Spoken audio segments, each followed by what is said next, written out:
Hello everybody, it's Alex again. So this week I received a really nice parcel from Tool Addict Ben, and I thought you all might like to see what I have gotten of him. So this is a part of the things he sent me. It's not everything; it wouldn't fit in the frame I've got. So I will clear this out in a little bit and show you the rest of it.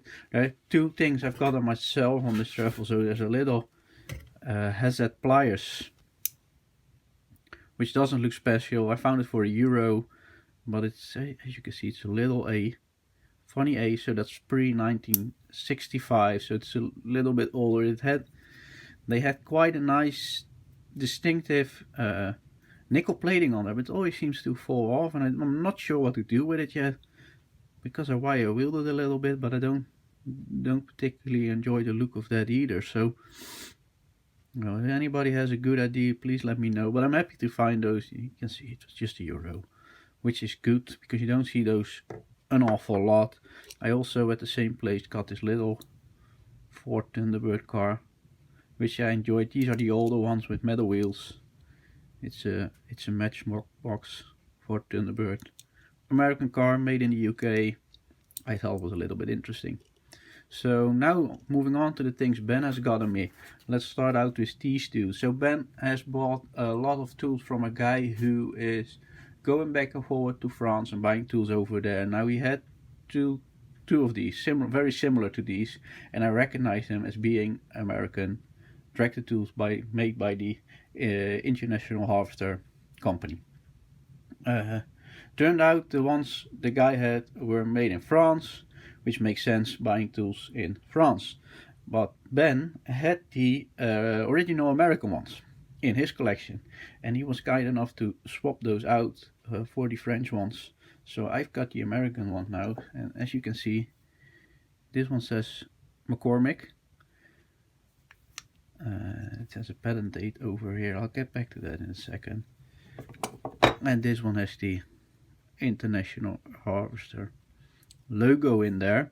As you can see, this one, you can make it out, would have been painted all black and like a Japanning. So I'm thinking about cleaning it and painting it back again with some semi-gloss enamel. I think that would be alright because it hadn't been used very much at all. I think that'd be cool and it'd be an easy cleanup. So getting back to this one, this is why I liked this one. I already had this one, and as you can see, it's the bigger brother. It's a little bit different version.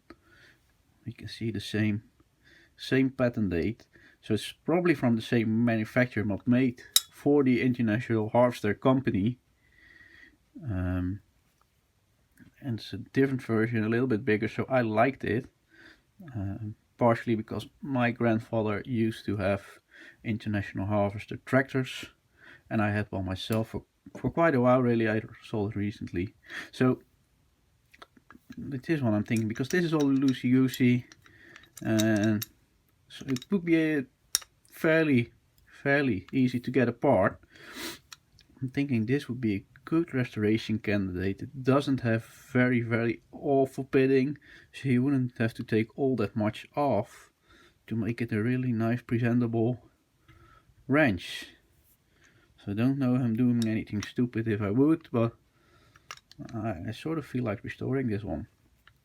Let me know what you think about it. Then Ben has gotten a lot of tools from which he only wanted one himself, and this nice King Dick was also included, and he had no interest in it, so he threw it in my parcel. You see a bit of early Scoutcrafter work in there, so this might be a good restoration candidate as well, because it doesn't have any deep pitting, but it isn't a nice wrench. It isn't a really rare wrench that I know, so there's not a lot I can ruin on it. So I'm thinking about going full out on this one. Then also, I think from another lot of tools, Ben found these, and I was interested in Stilson, Resist Stilson, made by Woolworth, and somebody already had some fun polishing it There's some little crutch in here still. And it seemed to be in okay condition. The wood's all there, it's all nice. We didn't realize there was a chip out of the jaw, which is alright. Still a Stilson, still a nice wrench. I traded it for a little 4-inch spanner I had, in which I wasn't too interested myself, and I got this one in return, so I'm quite happy with that. So that will go in the pipe wrench drawer. Now Ben, as of a joke, always sent me some clocks because I wear clocks. I've got them on now. They don't look like this, but you can see it says Newport on there. Now he sent me clocks before, and you'll remember those say Antwerps, but they're really similar. These ones seem a little bit more crude, so I'm thinking it might have been a factory, presumably the same, judging how similar they are, on which you ordered clocks with a town's or city name in it, and you could sell it as a souvenir. These would have been early souvenirs, I think. So I've got 2 of those clocks, but with a English name in there. Interesting. So moving on, I don't know where Ben has gotten these, but he threw them in. Grey Dreadnought, made in Canada, Toronto, Canada, and I've got a bigger one myself. I think I've got a 12-inch, so that will be nice in that set. Now, really nice is this. It doesn't look like much because it's dirty and rusty, but it's a, as you can see, it's a crescent pliers. Really cool. Slip joints. It's a bit sticky. Crescent slip joint pliers with a interesting point, and that's a factory grind. I don't think someone has made that himself. So that's interesting, and I think it will clean up lovely and will look lovely in my plier drawer. Now moving on to the elephant in the room. You all seen it. It's a triple lever or triple lever, perfect handle screwdriver. Now we all know how it works. It opens up, has all these different positions. This is triple lever on here. I'm sorry. We have painted it all marked up. And how this came about, I found one in the Netherlands that was unmarked. It was ground flat over here, so it could have been marked on the inside, but we don't know because that had been ruined. And I tried to buy it, but I couldn't come to an agreement with the guy. And well, Ben had to, and he was kind enough to let me buy this one of him, which is in about perfect condition. It's hardly seen any use. And it has a little bit of, light rusting on there, not a lot. So I've already wire wheeled this piece, and all I do to is I will give it a good clean, take the flash rusting off, and that's all I'll do to it because it's a rare tool, and I won't find another one. So I will make another video cleaning this one up. So we'll be back, but I'm very grateful Ben was willing to sell this one to me, because this is not a easy or cheap tool to find.